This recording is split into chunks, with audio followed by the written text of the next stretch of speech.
বাংলাদেশি প্রবাসী কর্মীদের বিমানবন্দরে যে কোনো হয়রানিমূলক কার্যক্রম বন্ধের নির্দেশ দিয়েছে জাতীয় রাজস্ব বোর্ড এনবিআর। সম্প্রতি দেশের সব বিমানবন্দরে কাস্টমস শাখায় নির্দেশনা পাঠিয়েছে এনবিআর। এছাড়া দেশের সব বিমানবন্দরে কাস্টমস হাউজের কর্মকর্তা কর্মচারীদের প্রবাসীদের সহযোগিতা করার নির্দেশ দেওয়া হয়।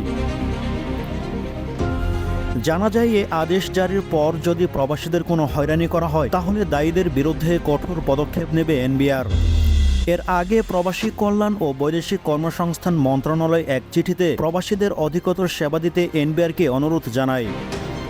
চিঠিতে বলা হয়, বাংলাদেশি প্রবাসী কর্মীরা রেমিটেন্স পাঠিয়ে দেশের অর্থনীতির চাকা সচল রাখেন। টিম টিআরসি হৃদয়ে ধারণ করে বাংলাদেশ, দ্য রিয়েল কনসালটেশন, স্বচ্ছ ভ্যাট আইনে দক্ষ ন্যায্য ভ্যাট প্রদানে।